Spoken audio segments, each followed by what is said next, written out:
My family always had servants. My great-grandmother never put on her own shoes. She had her lady's maid put her stockings on up to the knee and the shoes, and then she sort of did the rest of it after that.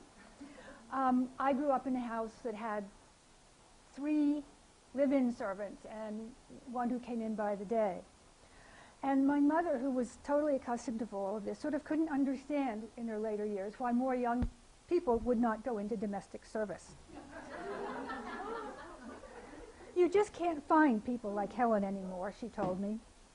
I remembered Helen all too well. In 1974, when I was a 37-year-old mother of 3, I flew from my California home to visit my mother at her Pennsylvania farm. As usual, I had breakfast upstairs with her in her large, airy bedroom. A fire burned brightly in the small brick hearth.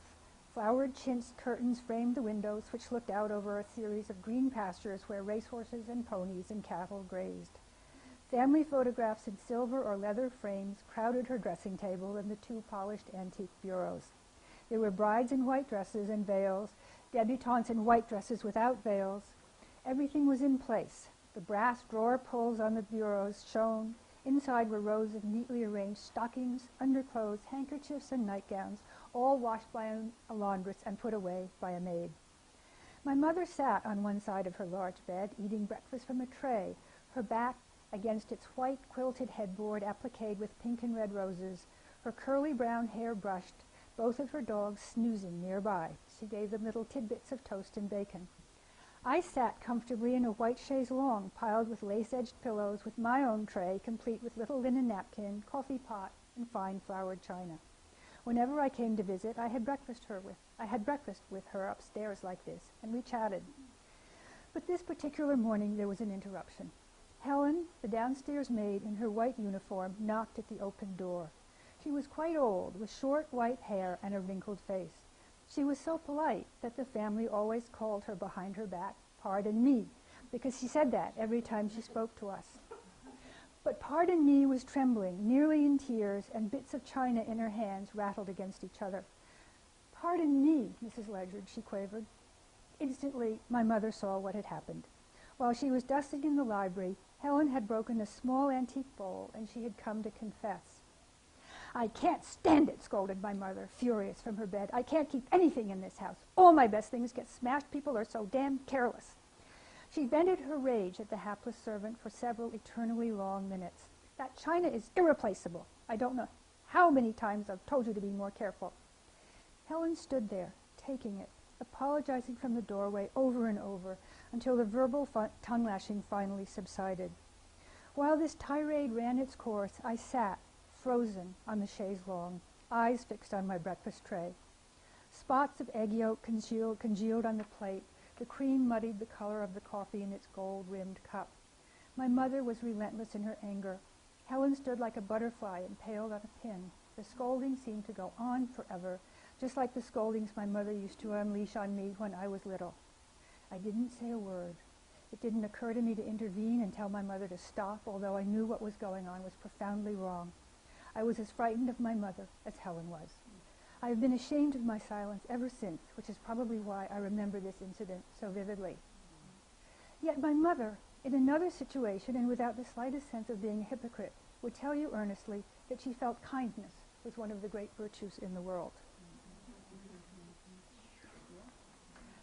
And we'll just hop forward a little bit to show how I got out of this.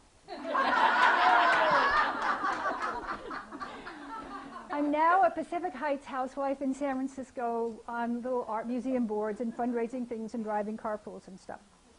My first step toward a double life began late in 1967 with a nervous knock at the door of 2500 Filbert Street in San Francisco.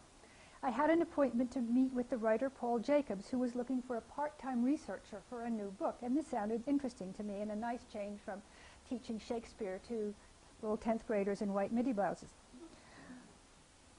But the Jacobs house, the atmosphere of the Jacobs house was worlds apart from anything I had never known.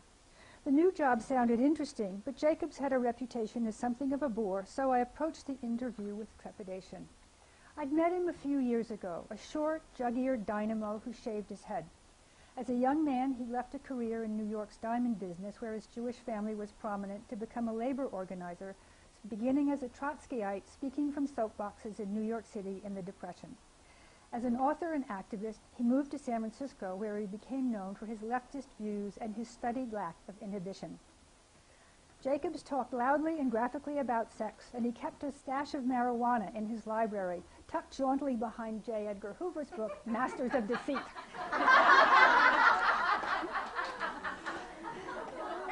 He explained the idea behind the book, which would show how blacks, Indians, Chicanos, Asians, and other people of color had been treated in North America from Columbus to the Ku Klux Klan, and how they responded to the racism imposed by whites. Although histories of racial groups in the U.S. are plentiful now, in 1967, this kind of study was unorthodox. The Jacobs household was, too. I was astonished and shocked by the house rule. Everybody had to be out by 2 o'clock in the afternoon, because one or another of Paul's lovers arrived at that time. I had heard about open marriages, but I'd never encountered one before. His wife, Ruth, had affairs, too. Who were these people? Not only did they talk about sex, they did it as they pleased, and they seemed to delight in trampling the rules of decorum that had been instilled in me from birth. But though I was put off when Paul was kind of crass and crude, his down-to-earth vitality and quick-witted humor drew me in, as did the idealism embodied in his life. He sided with the oppressed. He'd been jailed in civil rights marches. His writings exposed the cruelty that the powerful inflicted on the powerless. Moreover, he believed that life could be more fair, more just, and more humane than the society in which we were living.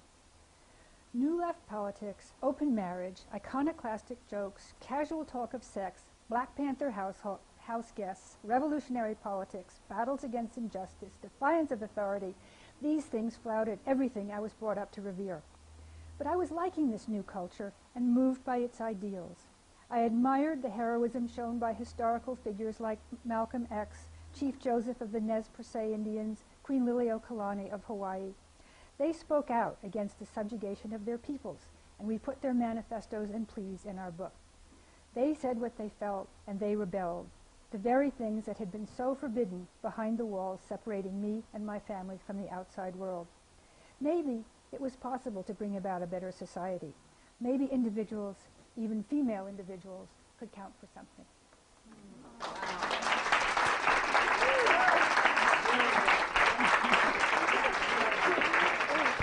Thank you so much. You're so welcome.